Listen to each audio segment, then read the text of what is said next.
Please be advised, viewer discretion is strongly recommended. None of the content presented here has been exaggerated or taken out of context. What you are about to hear includes the exact statements from the prosecution's closing arguments and the defense team's closing arguments, as well as the rebuttal from the prosecution in the federal trial against Sean Diddy Combs. In today's video, you'll hear the prosecution and the defense team's final attempt to persuade the jury, highlighting key evidence, testimonies, and critical moments from the trial. Some language has been censored to comply with YouTube's guidelines. This is a voiced-over reading of real courtroom dialogue, based on live reporting from courtroom journalist Inner City Press on X.com. All parties are presumed innocent until proven guilty. Listen at your own discretion. Today in the Diddy trial, the prosecution began their closing arguments, making their final push to convince the jury that Sean Diddy Combs is guilty. Over the last few weeks, you've learned that Sean Combs is the leader of a criminal organization. He doesn't take no for an answer. He's into kidnapping, arson, forced labor, bribery of a security officer, and the brutal crimes of the sex trafficking. Consider two moments. March 2016 at the Intercontinental Hotel. The defendant got violent with Cassie. You saw what happened. He dragged her back to the freak-off. 2024 at Jane's house. The defendant choked and hit her. She ran, couldn't get away. These are chapters in the same book. The defendant counted on silence and shame. He thought that his fame and wealth and power put him above the law. Over the last 7 weeks, you've heard how he used his staff to promote his power. No one could stop him. We'll talk about RICO, including sex trafficking and transportation for prostitution, which are also separately charged as standalone crimes. You may have heard of racketeers. When someone commits crime as part of a group, they are more dangerous. A group of people whose purpose was to serve and protect the defendant. It's his kingdom. Everyone was there to serve him, fulfilling all of his desires, including his sexual desires. We need to show at least 2 racketeering crimes. The defendant was the head of the Combs enterprise. There was an inner circle, his chief of staff and his bodyguards. The names changed, but the roles remained the same. You've heard about KK, Combs' right brain. She lived in 2-star. She communicated with the defendant's girlfriends. His security, you heard their names. D-Rock, Bonds, Rube, Uncle Paulie, Fahim. They were armed and ready. Remember the incident at the diner with Suge Knight? David James told you Combs had guns. In the search, law enforcement found guns, including a rifle with the serial number defaced in L.A., 2 AR-15s with their serial numbers cut out in the defendant's closet. You also have the rotating cast of assistants paid by the defendant's business. Brendan Paul said he made $100,000 a year. KK made 6 times that.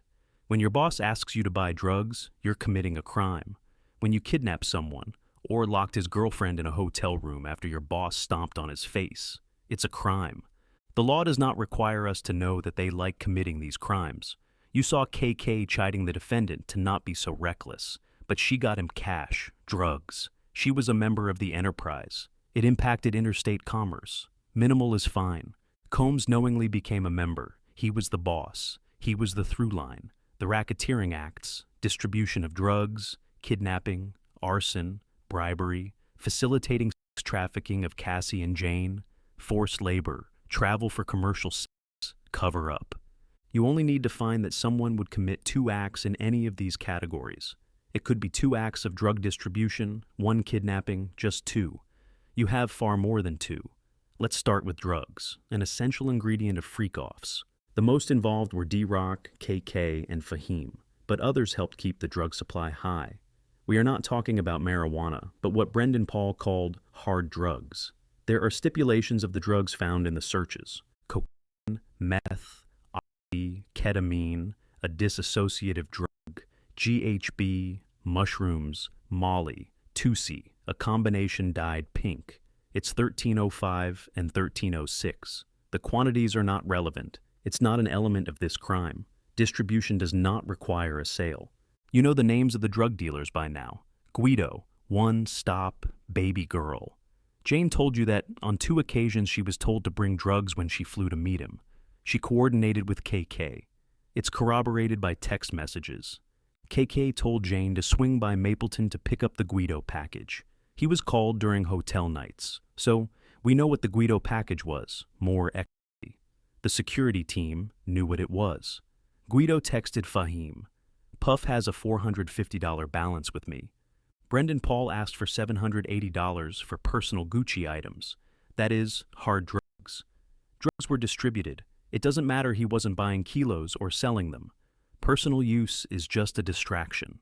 They bought and distributed to people around him. Cassie used drugs at every freak-off, supplied by the defendant. He introduced Jane to drugs, gave them to her at all but one hotel night.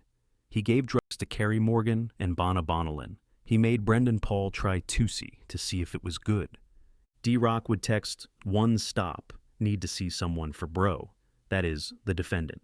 Guido asked Fahim to cover the defendant's drug debt. KK knew he was distributing drugs to the woman for the Wild King nights. Jane told KK she was having a bad come-down. KK gives pro tips how to deal with it. Plain and simple, this is drug distribution. How about kidnappings? They committed them under both California and New York law. Consider Cassie. Bond made her stay put. The defendant called Cassie a slut. He stopped on her face. She was disfigured. Roger Bonds caught her and brought her back. The defendant made her go to the London hotel on Sunset, so no one saw her. She wanted to go home to her mom, but no.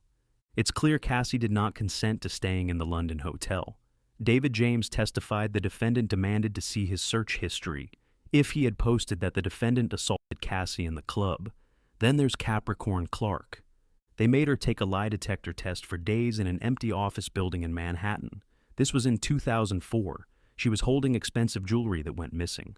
Uncle Paulie took her to the future HQ of Bad Boy. She was tested for 5 lies.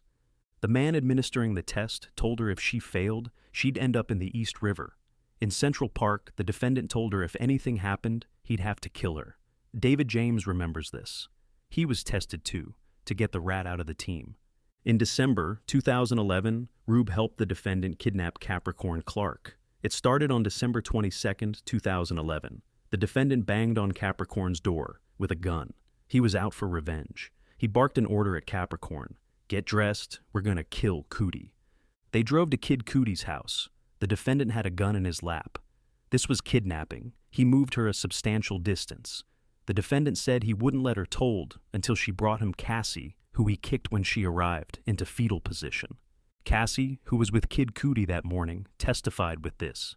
The officer who responded to the 911 call, he saw a black Escalade registered to Bad Boy. Then, on January 12, 2012, the defendant had Kid Cootie's car set on fire, arson. Someone cut a hole in the roof of Kid Cootie's car and dropped in a Molotov cocktail. We're not suggesting the defendant cut the hole. He didn't even buy his own soup, you heard the voice notes. He said he was going to blow up Kid Cootie's car. What are the odds? He says it, and it happened. The coincidences just keep on coming. The defendant and Rube just happened to be there a few weeks before. Kid Cudi was driving the same Porsche the night of the trespass. What are the odds? Kid Cudi had conflicts with no one except the defendant. Then D-Rock brought Kid Cudi to the defendant, who was looking like a Marvel supervillain. Years later, the defendant apologizes to Kid Cudi. Then there's bribery, the 2016 video. The defendant was having a freak-off with Cassie and one of the escorts, Jules. Flores found the defendant sitting in a chair with what he called a devilish stare. In the room, he saw another man. The defendant tried to hand Flores a stack of money. It was his first attempt at a bribe that day. As Cassie leaves, Combs starts damage control. He called Cassie over a dozen times. The texts, "Call me, cops are here." He was just manipulating her. But the defendant knew he could be arrested. There was video of the assault. He went and banged on Cassie's door with a hammer. Neighbors were going to call the police. They did in fact go. Carrie Morgan had the LAPD card. KK suggests, say they had a fun drunk night. She calls and reaches Eddie Garcia. Eddie says no. Then KK shows up in person. He won't show her, but says off the record, it's bad. KK has the defendant call Eddie on his personal cell phone. Once Eddie says his boss will do it for $50,000, the defendant calls him Eddie my angel. That's how he's saved in the cell phone. Eddie goes to deliver the USB. D-Rock and KK are there. The defendant counted out dollar by dollar the bribe. Eddie told you the security guard told him he came up with the defendant. That was D-Rock. Eddie asked the defendant, "What if Cassie calls police?" So, the defendant knew. Eddie finds the ID of stand-in for Flores. NDAs are signed. Don't speak to anyone. Paying for silence is influencing testimony. In their opening, the defense suggested it was just about bad publicity. Police involvement would hurt him. The two are connected. The next racketeering predicate is sex trafficking. Defendants' inner circle assisted, whether they wanted to or not. Threats, drugs, lies, and illegal violence to make them have sex with escorts. This is not an attempt to criminalize dysfunctional relationships or personal sexual behavior. They did not want to have sex with strangers while the defendant masturbated. They were covered in oil and sore over and over again. We are not asking you to find that every hotel night or freak off was sex trafficking, or even the majority. You only need to find the elements were met one time, one freak off. That's it. He's guilty. But it was way more than once. Let's start with Jane. Turn off the public screens. Consider the sobriety party. And in Jane's house. Let's start with the love bombing stage. Jane was head over heels. They traveled to the Caribbean.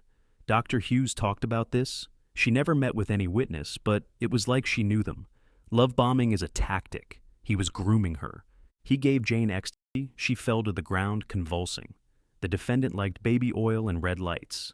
Then introduced in May 2021, she wanted to please her partner. She was high. The defendant had a freak-off set up that very night. An escort came. Jane was excited by that first experience. She didn't realize she had opened Pandora's box. It became 90% of their relationship. For a while, she went along. Then she told him she wanted it to stop. There are texts about this. Jane wrote, "I wanted to do things outside these rooms, to travel with you." The defendant ignored Jane's discomfort. Those hotel nights were not about what Jane wanted. They were about what the defendant wanted to see. He decided how long. Jane said, if she was going to have sex with strange men, she should choose which. The defendant made her ask them for nude photos.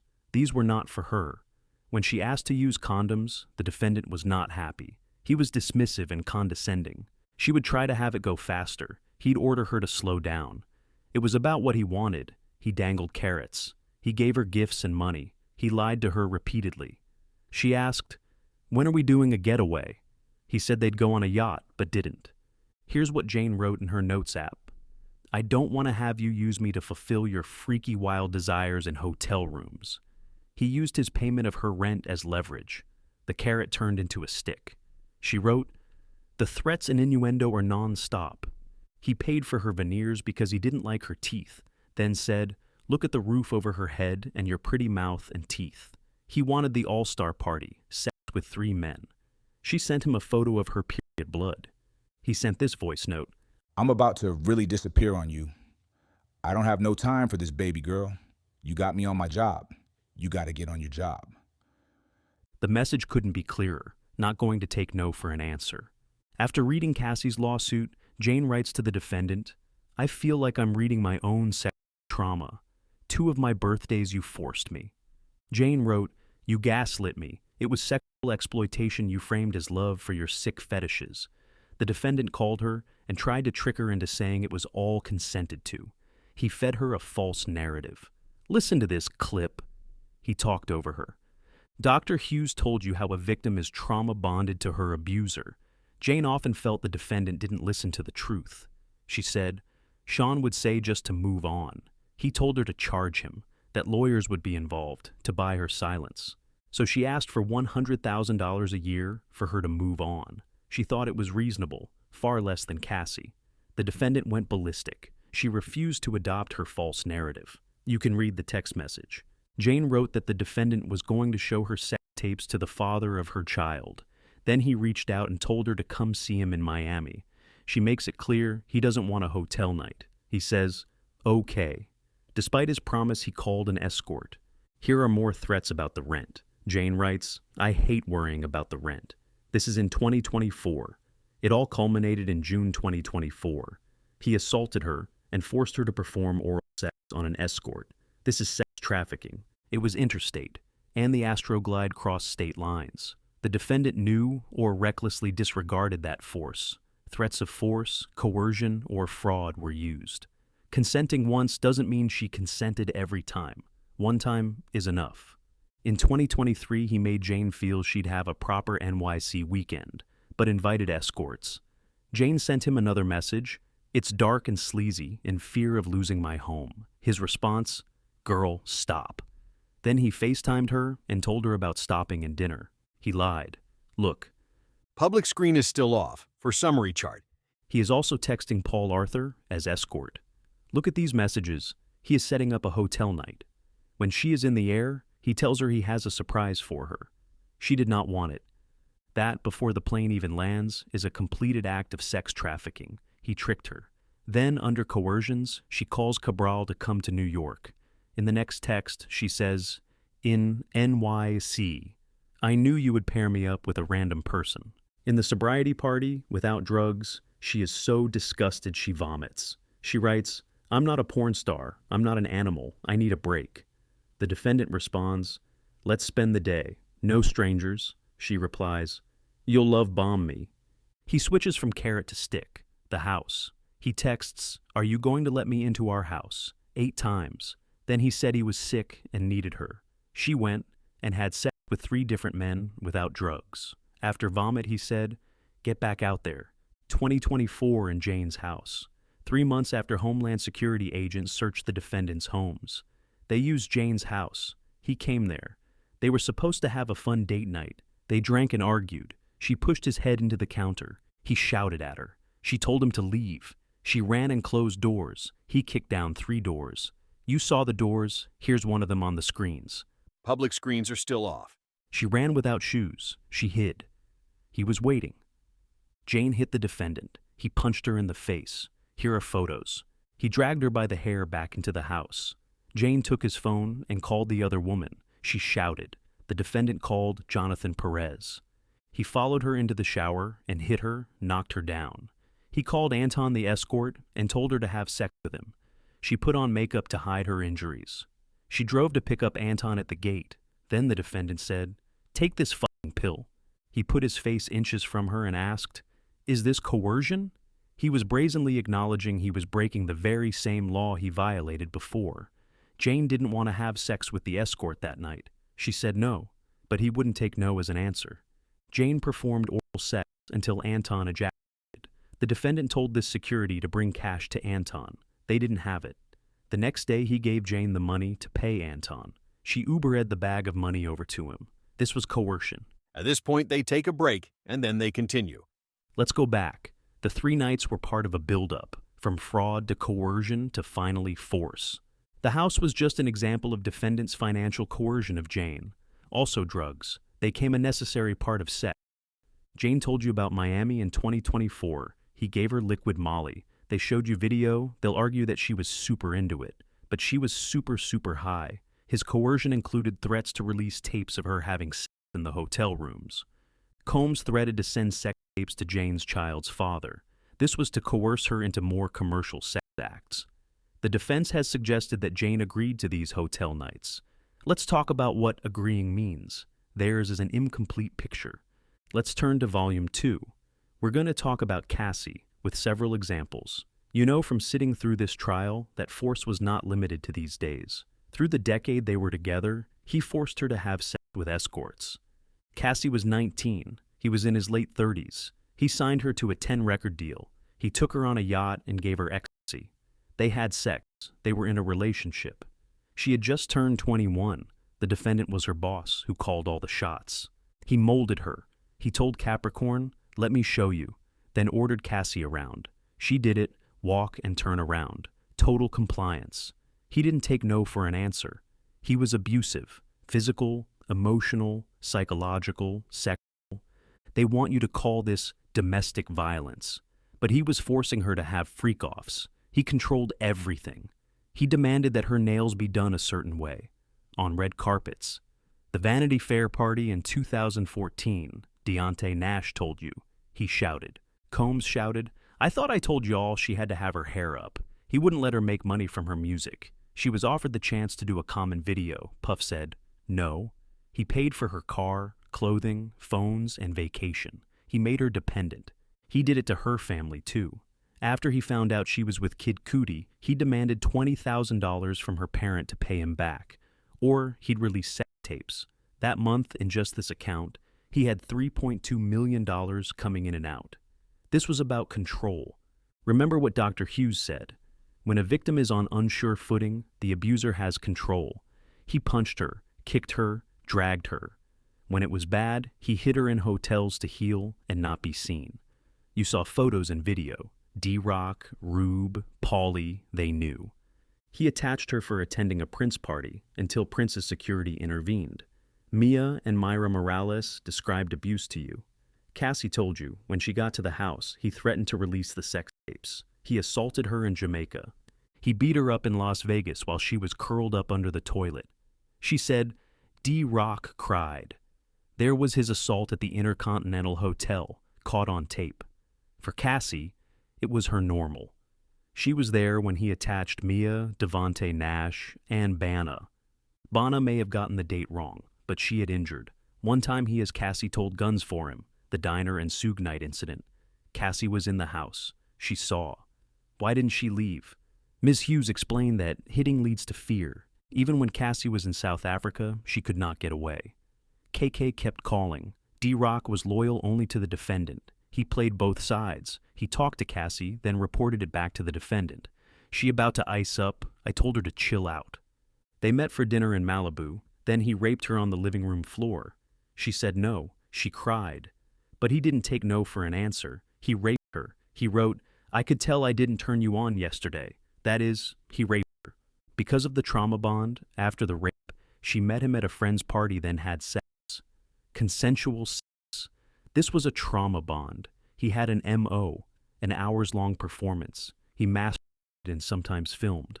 Just like with Jane, sometimes the defendant told escort to urinate on her. Sometime he urinated himself. Why? To turn himself on. She began drug addicted. Here she wrote, I love our FOs when we both want it. Jurors, this is not an all or nothing situation. There were times he knew she didn't want to do it. That is sex trafficking. She obviously didn't want to have an escort urinate in her mouth while she lay on the floor. Let's talk about the videos. You've seen clips. You don't see weapons. You see her having sex, masturbating. The defendant is moving the camera around, at times focuses on the escort, not Cassie at all. It's clear this was about his fantasy, not Cassie's. March 5th, 2016 in the Intercontinental Hotel, the video. Before the Intercontinental Hotel, Cassie had a premiere. It was a big night for her. She agreed to a freak-off as damage control. Look at this, she says. I don't want you thinking I don't want to. She knows the defendant won't take a no for an answer. The defendant gets Jules to come. You know what happens. An argument, the defendant hits Cassie in the face. All she can think about is her premiere. She takes off without her shoes. Now the Intercontinental video shown. He throws her to the ground. He kicks her, then drags her back to the room where Jules is waiting. Why is the dragging relevant? Because Jules is there. Freak-offs have multiple sessions. They were between sessions. He leaves her, but he takes her bags. But she doesn't follow him. Instead, Cassie is using the phone in the elevator lobby. The defendant is making another conscious decision, to take the bags into the room, then come back for Cassie with his hands free. He grabs her phone, then makes the decision to stay. He stays even though he is in a towel and looks ridiculous. After Flores arrives, he stalls in the hall. He knows Jules is still on the room, possibly naked. The defense claims he took back drugs that day, but you can see he is in control. Cassie just wanted to get her bag and phone and leave. The defendant offered Flores money. This is a photo of Jane in the car back to her house, with sunglasses, her black eye. He was using force to get Cassie to continue with the freak-off.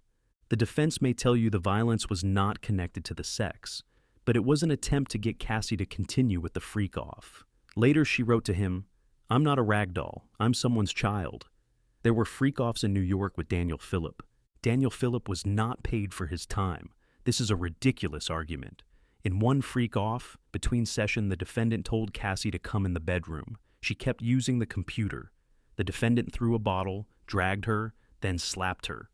Daniel Phillip heard Combs yell, "Bitch, when I tell you to come here, you come here." After that, Daniel Phillip could not perform. But a completed act is not required for sex trafficking. This is sex trafficking. They were at the film festival.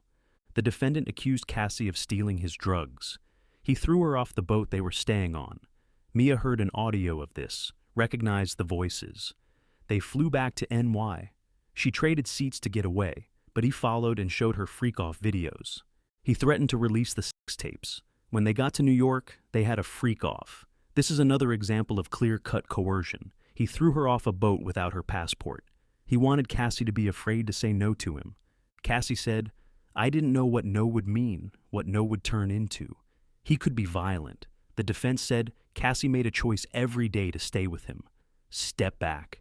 Imagine yourself as Cassie. This was the force. This was the leverage.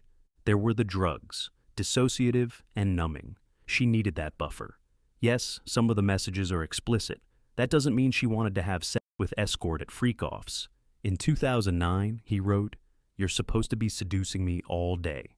Cassie told the defendant she didn't want to do freak-offs. Take her birthday party, Deonte told you about. He demanded she freak off, and she did. What choice did Cassie have in the end? She did not have the freedom to make voluntary adult choices. Let's go back to count 1 for a minute.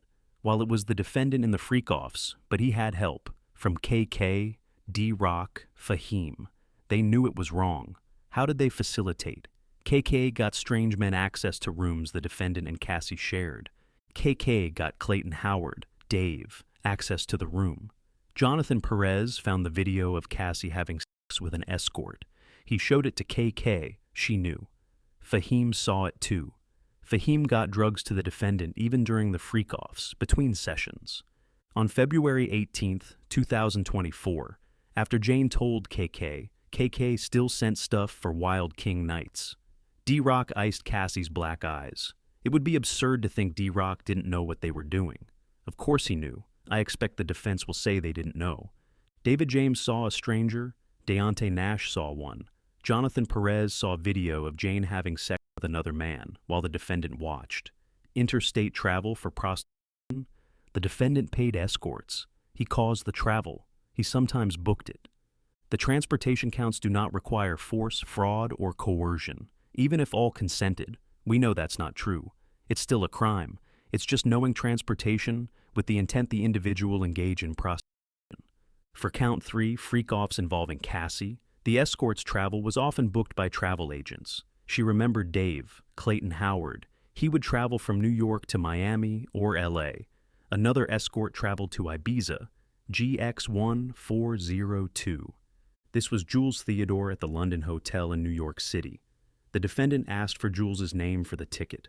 The defendant's Amex show he paid for a car. There's the $2,000 bill from the London hotel. The defendant texted, "I will tip you." For what? Sex. For this incident alone, the defendant is guilty under count 3. But there's more Jules at the London hotel, starting at 7 a.m.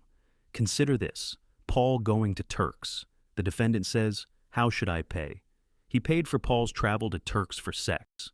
Here, Reggie flew from Las Vegas to LA for sex. He is never tired. Jane sent $1,100 via Cash App. Here is the hotel folio. $4,000 of damage. The hotel staff found bodily fluids on the floor. It couldn't be clearer. Every time KK helped arrange travel for the Wild King nights, she was part of the crime. She may not have liked it, but she did it. KK sent up travel for a Wild King night in Vegas. Combs' voice. The wildest Wild King night in Vegas? KK knows. KK helped Cabral book his travel. Combs asks her for cash. She knows exactly what is going on. She facilitated travel for the escorts. Each is a racketeering act. You only need to find 2 acts. Just here, there are dozens. At this point, they take another break, and then they continue.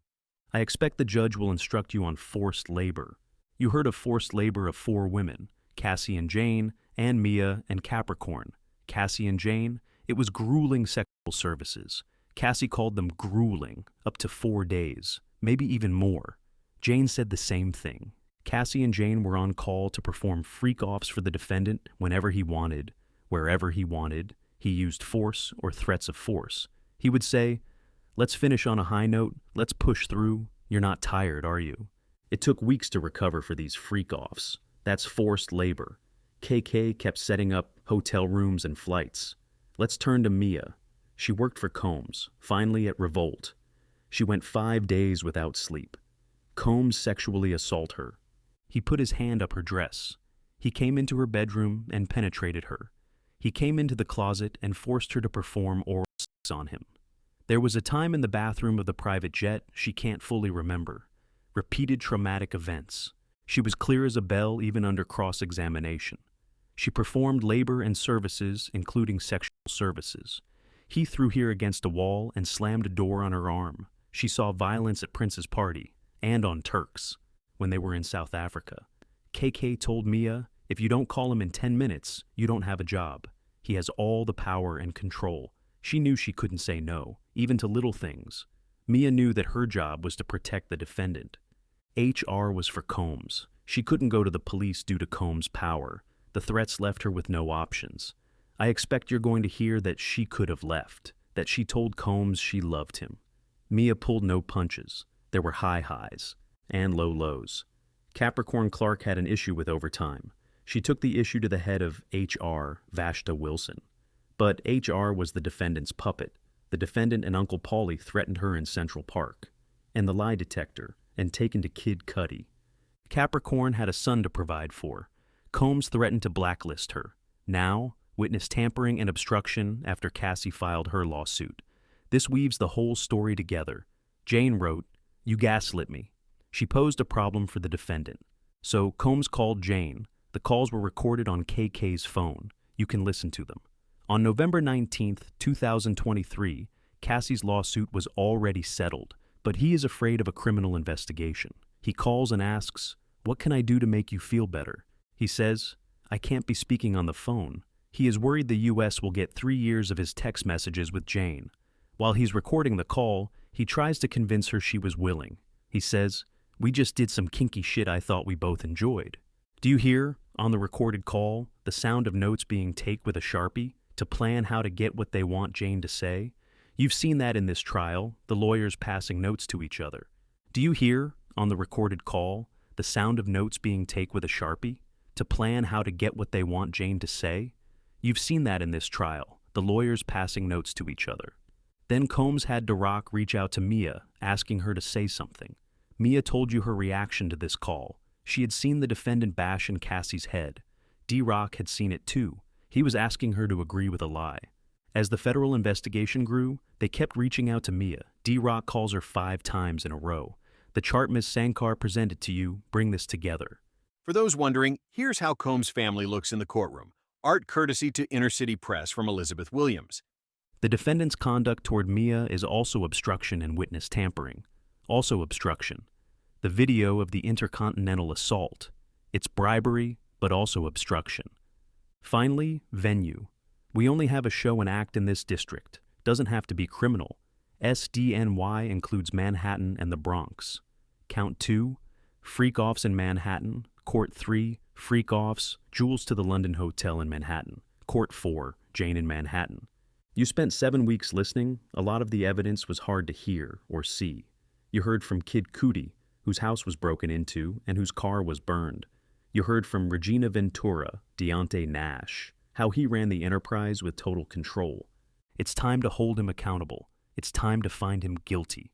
And that was the end of the prosecution's closing argument. After the prosecution made their final push yesterday, today was the defense's turn. Sean Diddy Combs' legal team stepping forward to deliver their closing arguments, aiming to dismantle the charges and persuade the jury to find him not guilty. Here's exactly what went down. There is a trial set forth by the text messages. Then there is the trial out of the prosecutor's mouths. They are different. The trial from the evidence, what is it? It is personal use drugs. That's all it is. That and swingers, a lifestyle. But the prosecutors have charged one of the most serious statutes on the books. They called threesomes and drugs as RICO. RICO stands for the Racketeer Influenced and Corrupt Organizations Act. I want to thank you for your service to our country. I would love to speak to you for days. But it's Friday. I am trying to be efficient. I have to cover a lot of ground. But I'll focus on the most important part, Sean Combs. Sean Combs is a self-made black entrepreneur. He has built real businesses that are so outstanding that others create partnerships with them. We heard that from Derek Ferguson. It is hard to be Sean Combs. How many witnesses said they were moved? The assistants were moved by Sean Combs. It was like Harvard Business School. He pushed me hard. Did they always like him? No way. Let's not even go there. Did they like him? Number. But they loved him, even the ones who were suing him. Mia? I'm not going to call her Mia because that's not her name. I'm going to call her the witness who testified as Mia. Remember Derek Ferguson from the Bronx? He said there were not many hiring people like me from the Bronx. There's something more to these businesses. Sometimes the real things in life are hard. No one remembers the easy days. These people grew. It was real. It was diversity. These days, DEI, Combs was doing it at 24. The prosecutors call his businesses racketeering. That's the fake trial. What happens? He gets arrested. They destroy his property. They have a SRT, Special Response Team. They are clandestine, can't follow with a camera. Rampant, they ran. His kids were there. And here, 6 of 7 in the second row. The 7th is an infant. This is who he is. The man takes care of people. Jane came here and testified against him. Today she's in a house he's paying for. And they found it. Boxes of Astroglide, taken off the streets. And they got the baby oil. And the personal use drugs. America is safer. 5 Valium pills. When you're doing work like that, we can't photograph you. That's the evidence. What do? They wrap yellow crime scene tape, figuratively, around his bedroom, around the hotel rooms he goes to with his girlfriends. That's a lot of crime scene tape. The crime scene is your private sex life. No one called 911. They called civil plaintiffs' lawyers. This case is about money. Cassie Ventura sues Sean Combs for $30 million because he has $30 million. If he doesn't have it, no civil lawsuit and no criminal case. This case is about 5 minutes. It's about love. Love has been said more than 800 times in this trial. The domestic violence, we own it. We did not ask Ms. Ventura about being hit, kicked, or dragged. We did not cross Jane about it either, but domestic violence is not charged. If he was charged with that, he would have pled guilty. He did that, but he did not do racketeering, conspiracy, and sex trafficking. He did not kidnap or bribe anyone. The first person to say this was about domestic violence was Cassie Ventura. She made an Instagram post. She said, "Thank you for your love and support. The domestic violence is the issue." She could have said anything on her phone or tablet. She could have said this was about sex trafficking. She didn't say that. She said it was about domestic violence. Believe her. Believe Cassie when she says domestic violence is the issue. In that moment, watching that video, imagine that. To see their relationship is to see everything that racketeers is not. I am not going to go through a lot of text messages or charts or screen time.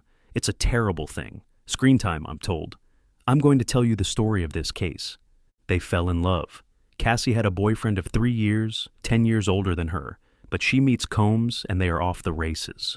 Mr. Combs rents a boat and they make love for the first time. They are in an intense relationship, 11 years. Cassie is smart. She flat won. She's got $30 million and he's in jail. You probably know that. The nice-looking men behind him, they are U.S. Marshals. They keep him safe. Cassie has won 100-0. They tell you she's a victim. This is a great modern love story. They didn't write these in the past because they didn't have these problems. He had 6 kids at the time. It's a relationship based on love. Cassie said she was young and insanely jealous. If you're in the jury room and you don't want to go home, read their text messages at the time of the breakup. You will cry. They were selfless with each other when it wasn't going to work for the original sin of their relationship. That Gina. Gina wouldn't come here, but she's out there. Then Kim Porter passed away, and Mr. Combs said what he did. For Cassie, it was the last straw. She made an adult choice and left, like she always could leave. What happened? Nothing.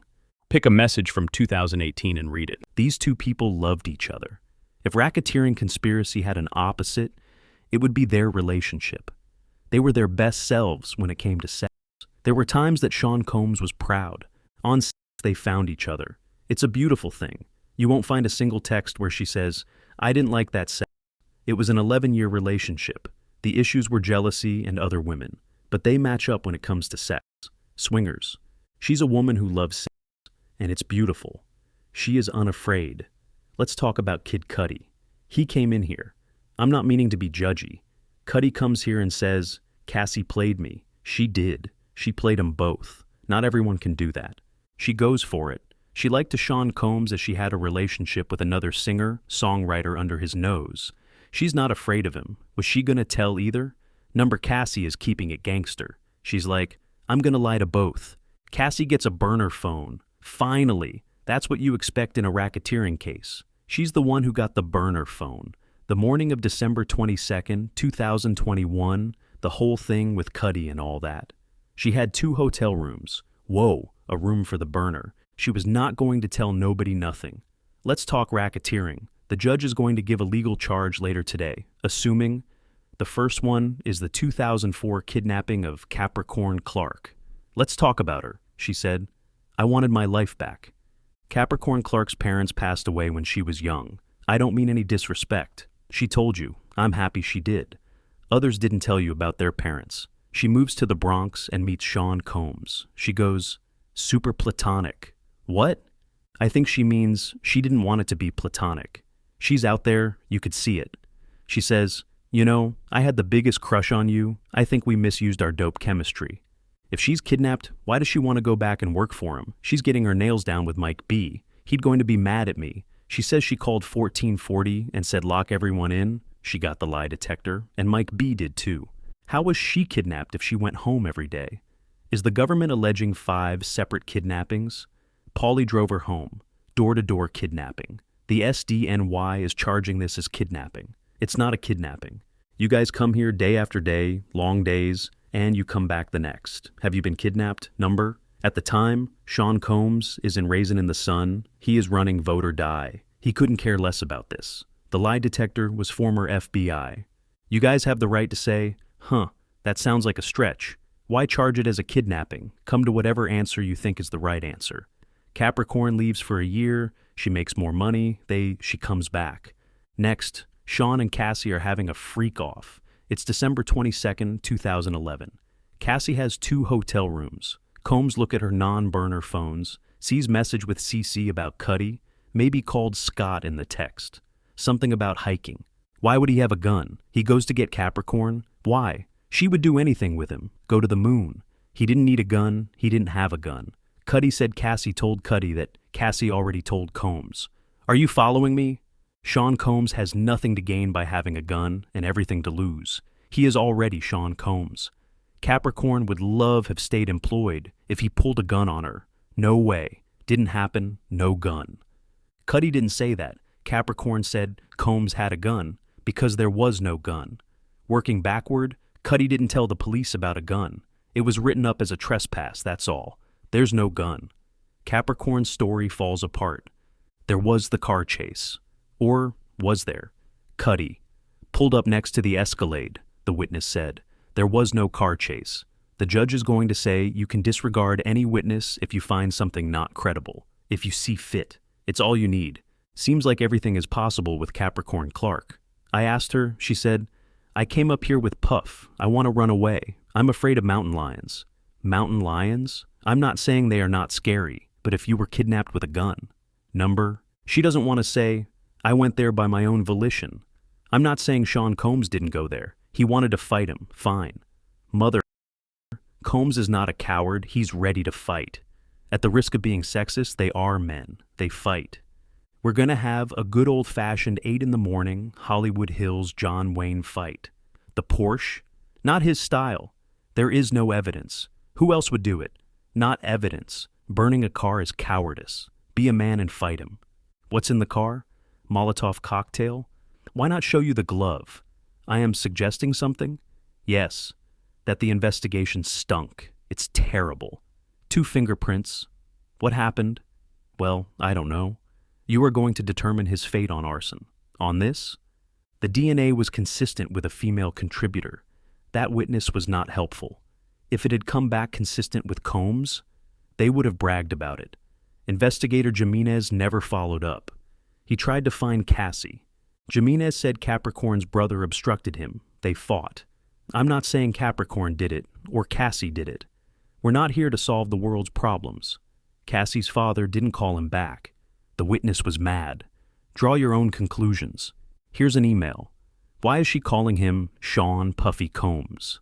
For some later proof? She doesn't mention any car. Forget it. Let's turn to the London hotel. If you want to go to someone's house, it's not a kidnapping. It's unfair. Cassie is public too. Remember, Cassie also didn't want the tape out. She had a movie coming out. Let's go back to what was said about the hotel staff maybe leaking the footage. They were worried about publicity, not a misdemeanor. Guess what happened? It was sold. The police were nowhere near this situation. Is Combs acting like a fool, calling Cassie and saying the police are about to arrest him? She is freezing him out, as she should.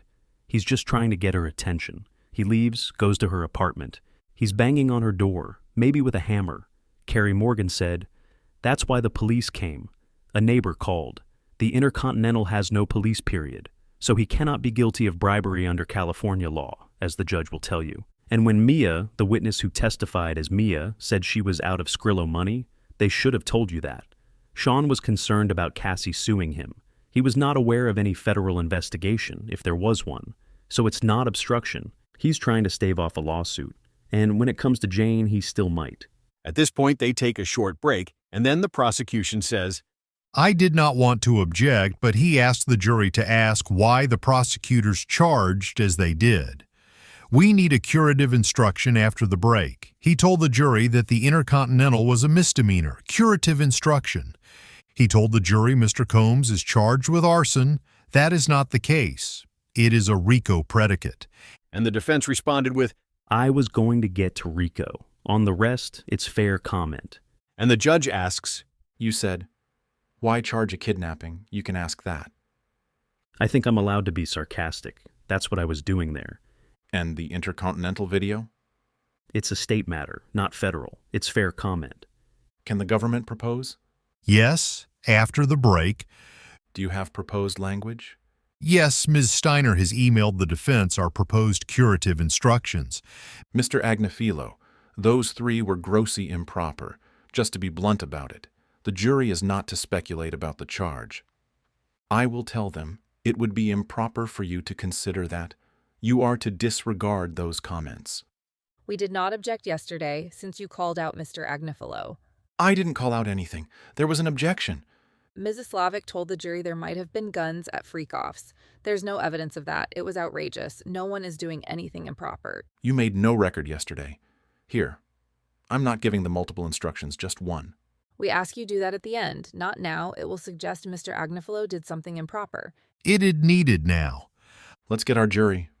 At this point, it is noted that Sean Combs leans over and whispers to Agnifilo, who takes a note. The jurors re-enter. Before the break, it was suggested you should consider why this was charged, that it not proper. I will be instructing you on the law. Mr. Agnifilo? Now we'll talk about Mia. She loved working for Mr. Combs. This was not forced labor. Remember the birthday video we showed up? She was bubbly, popping. That's the real her. You are free to conclude she put on an act here. If Mr. Combs felt it was improper, he would not threaten to tell Cassie. It was consensual. When Mia says it was not consensual, she is not telling the truth. There was no unwanted sexual conduct. Mia's feelings were not platonic. Mr. Steele questioned her about these wonderful pictures and slogans.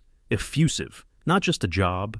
This is a demonstrative. You can't take it into the jury room. Consider the scrapbook she made. I'm going to read it to you. Happy 45th birthday.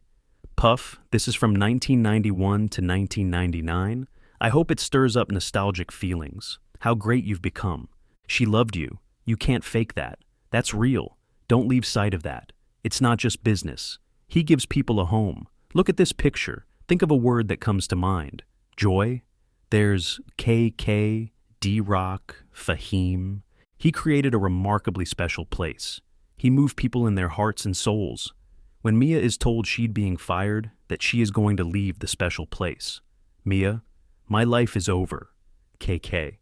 OMG, WTF. Mia, that's not funny. Racketeering co-conspirator KK writes, Mia, answer your phone or I'm going to call your parents. That last thing she wanted to do was leave. And it's forced labor? Let's turn to drug distribution. The U.S. said personal use is a distraction. Brendan Paul said these were personal use drugs. He said he forgot to take the cocaine out of my bag. He said, I got the best lawyer in the world, and my charges were dismissed. That's what he said. Sean Combs was not selling drugs. Cassie said he was a drug addict. How was he supposed to get them? Grow his own Xanax? Did he have drugs? Yes. They found it in his house. Was he using his enterprise to distribute drugs? Number. You're gonna have to think through this. Didn't Mia go work for Madonna? That's how people use personal assistants. I don't expect we're going to see Beyoncé in CVS. The assistants buy Astroglide. It's not what the company is doing. This is not a racketeering act. I'm going to RICO. There's no evidence of possession with intent to distribute drugs. David James said he's in Saint-Tropez. He's asked to get an 8-ball of cocaine. I asked him, anything to do with Sean Combs? He said no, he kept it from him. Why would he hide it? It's people in creative fields doing what people in creative fields do. It's not racketeering. I'm going to talk about Cassie. Can you sex traffic your girlfriend? Maybe, if you push them into prostitution. But he's not making money from it. Jane has some texts that are very anti-hotel night. Cassie, she doesn't. People are in love. People are having sex. Let's say your partner wants to do something and you don't. Where does that land? Cassie wanted this, including to be close. It's like, my wife is from Los Angeles. I hated LA. Now I love Los Angeles. Sorry, that's how it happens. Cassie, she is a beautiful, sexy person. She was with Michael B. Jordan, like the most handsome man in the world. She is not messing around. Cassie is not clutching her pearls. This is how I am intimate with the man I love. You could come to love that. You want to be close. Yesterday they said some she might have wanted. Oh, they said Can, Daniel Phillips, and Intercontinental. If she likes 75, can number 76 be sex trafficking? Talk about going 0 to 60. Nothing said to him. She doesn't want to even do these again. Mr. Donaldson Cross examined Daniel Phillip. Let's look at the text. Sean asks, are you horny? She says yes, talks about fantasies. That is their lifestyle. She writes, I'm not going to do too many of these, my mother would. She writes, my p is so hot. They are doing through this together. I'm going to play part of the video. In this Intercontinental video, it's more likely than not, it is Combs' phone. Here she is. I am not going to show you him throwing her down. You've seen it. I am not hiding it from you. Now, there is a phone. And here now, a well-known man sitting in his towel and socks. Looks like Cassie is saying, you're being a fool. Go back to the room. Look at it. It looks to me like she says, go back to the f***ing room. There's nothing scary in the room then. 5 days later he texts, I'm so sorry, she replies. LOL, I was just listening to sorry. They are obviously getting over it. Cassie writes to Sean, how do I know if the drugs are going to be bad or you'll drink too much? This is about the hotel. Cassie told you, sometimes she hit him first. They are in this together. Okay, she says there was a rape. It did not happen. It is not charged. She was asked and said, he raped me. But there wasn't a lot of lead up. Maybe it didn't happen. Cassie wrote to Combs. Cassie is with her current husband. Something happened. She wrote, I told myself I didn't want anything to happen. But I'm not tripping on it. I know you aren't either. She gets a FaceTime. Boogie Bat phone is her husband. Combs wrote, you act like a broken-hearted angel. You need to stop living your lie. Cassie says, I don't know who that was. I was saying thank you for last night, and I enjoyed it. The oldest trick. I don't know how Alex found out, but she says, rape. There is no evidence of a rape. She had consensual sex with him after. I have to defend this. It is in the case, but it is not charged. Cassie was asked, what kind of pain did Sean put you through?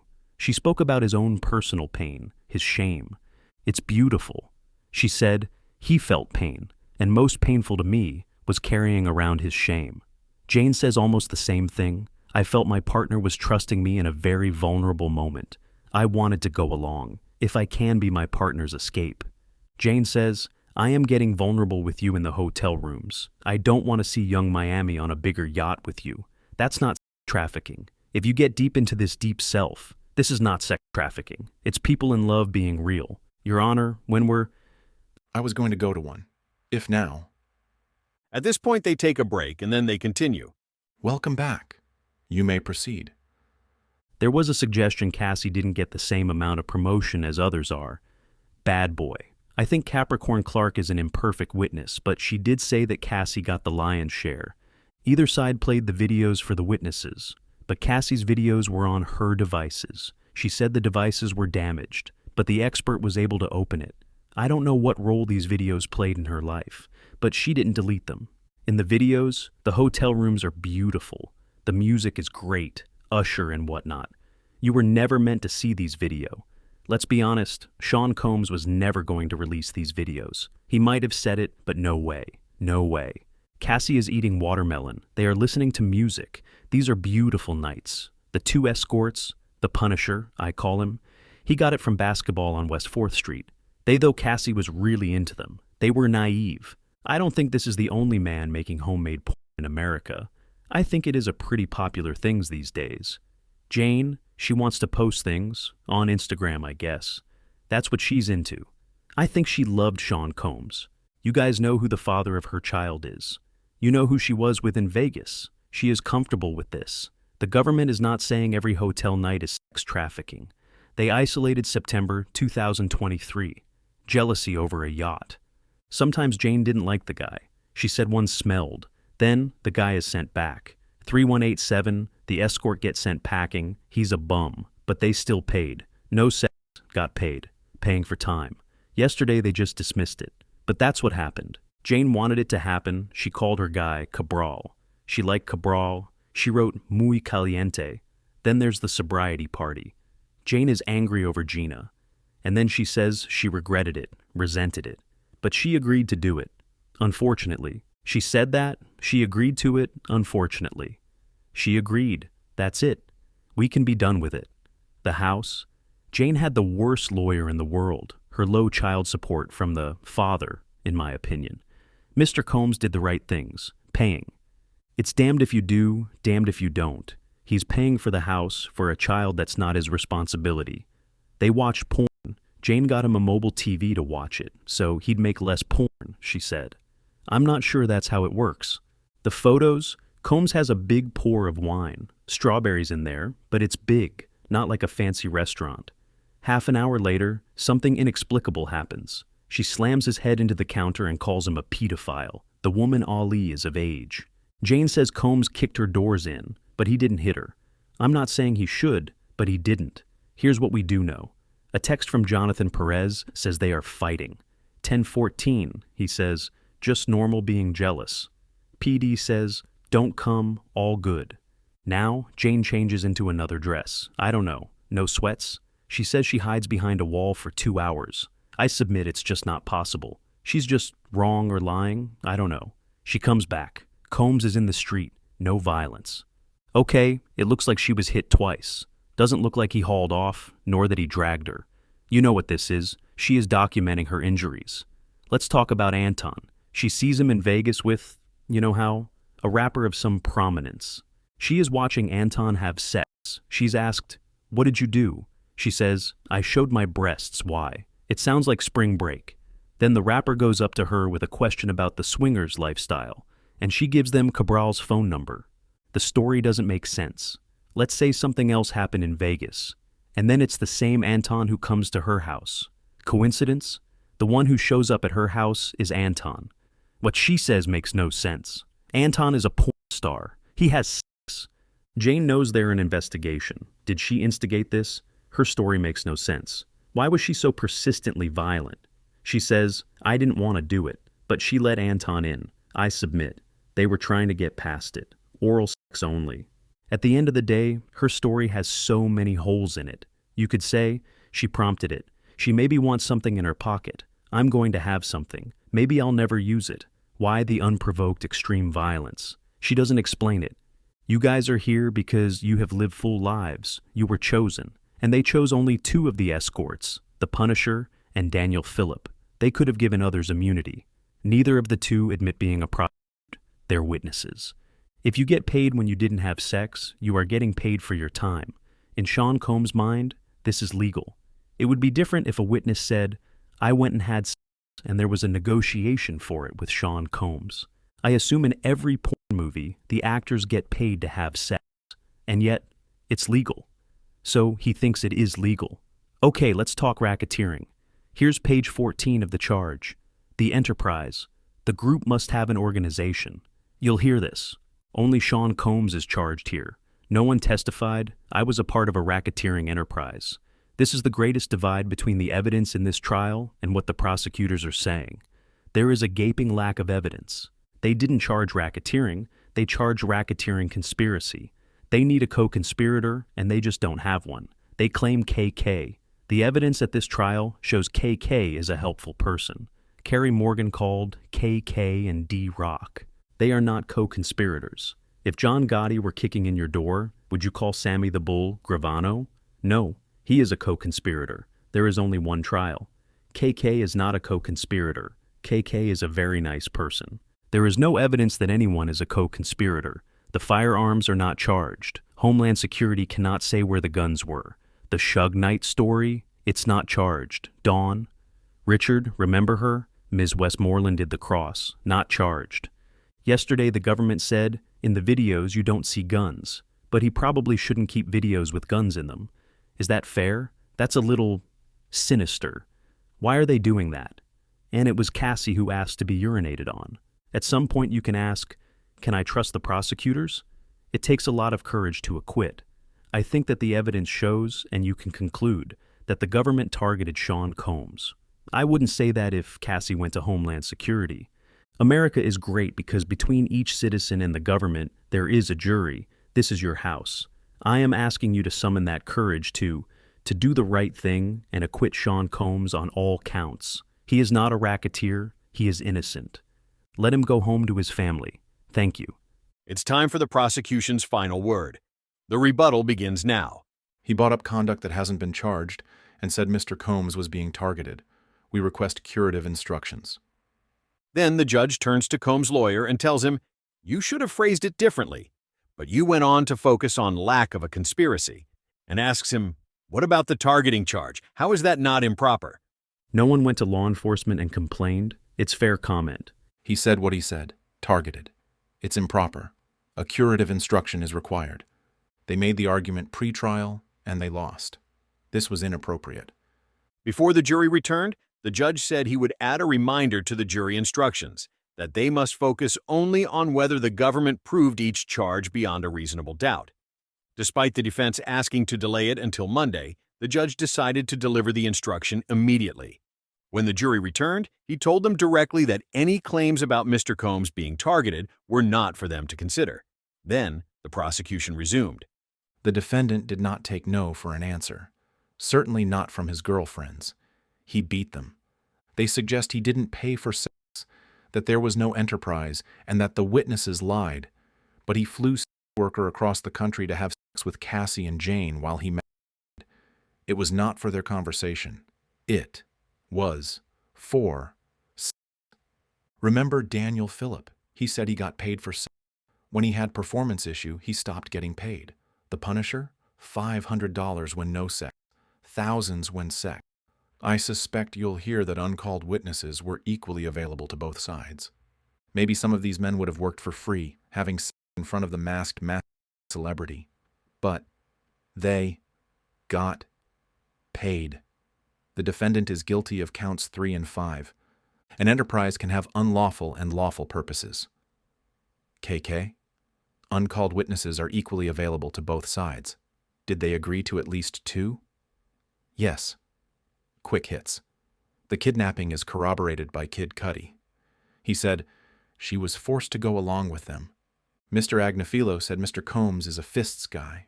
Sure, when it is his girlfriends. With men, he needs guns.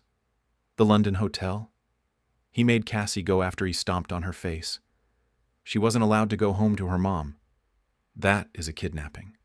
The arson? Somehow the glove fell of someone's childlike hand.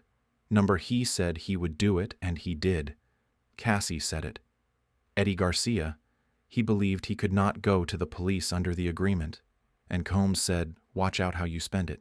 Bribery. This is guy that can't get his own water bottle or plug in his own phone charger. He's the general. He delegates. KK knows the Wild King Knights involved escorts. The only reason he needs thousands of dollars in hotel rooms is to pay escorts. KK reads all of Combs's texts, so she knew. KK alone made Combs guilty of count 1. Drugs. Mr. Agnifilo talked about conspiracy to distribute. But given drugs to Cassie and Jane is distribution, that is enough. Mr. Agnifilo claims they wanted it. The defense's theory is that Cassie wanted to be urinated on, that Jane wanted to have sex with Anton after being beaten, and Mia wanted to be penetrated. That Cassie and Jane wanted to spend days in oil with UTIs and high heels, strange men. Mia said no. Cassie said no on her 29th birthday. Jane said no before Anton after being beaten. These women, stage whisper, had no reason to lie. The defense say it's for money, but Cassie already got paid. If Cassie were lying and already got paid, why would she take the chance of perjury in a federal trial? This is a woman standing up for what is right. Mia already settled in mediation. There's no reason for her to put on a show for you. Jane doesn't intend to sue. These women refuse to let trauma swallow up their whole lives. That struggle tells you these women told the truth. They broke free of the defendant's manipulation. Jealousy is not a defense to sex trafficking. Jane picking out Cabral and Anton was her way of taking back some control. Yes, she texted escorts. Sometimes he told her. Sometimes she knew he would ask. She felt she had no choice. That's coercion. The defendant did hit Cassie during freakouts. Cassie said it, Daniel Phillip told you. And it's on video. The defendant was in a towel. The freakout was not over. There's no separating the violence and the sex. Remember when Cassie OD'd in a hotel room in Long Island and they still had the freak-off? When Jane performed oral sex on Anton after Combs beat here? That was trafficking. Mr. Agnifilo said Cassie won a prize. What prize? Sex with a UTI? Getting urinated in her mouth? It's ridiculous. They had a trauma bond. They were trapped. The cost of trapping them was a drop in the bucket for Mr. Number 1 on the Forbes list. He pushed her to continue after she vomited. He knew she didn't want to. The Intercontinental? They claim he was intoxicated, that it was about a phone. He knew what he was doing. He kicks her. She calls security, so he stays to keep control of her. I want to be clear. They called Anton because he was the only repeat player in LA. They stopped with Cabral after he tried to extort Jane. Whatever words he used about a conspiracy between Jane and Anton, there is no evidence for it. He coerced Cassie and Jane into this, and nothing happened. He raped Mia, and nothing happened. He beat Cassie, and nothing happened. He beat Cassie in hotel on tape, then bribed the guards to buy it, and nothing happened. He was untouchable. He did not think these women would speak, and that Kid Cudi and Deontay Nash and other men would back them up. The defendant is not a god. He stands equal before the law. Find him guilty. And that was it for court today. The judge dismissed the jury until Monday, when they'll return to begin deliberations. The courtroom will also be preparing the exhibit list and laptop the jury will use to review evidence. With closing arguments now complete, we're officially entering the final phase of the Diddy trial, and the verdict could come at any time once deliberations begin. If you want to stay up to date on the final developments, make sure to like, subscribe, and turn on notifications so you don't miss what happens next. Thanks for watching, and we'll see you in the next update.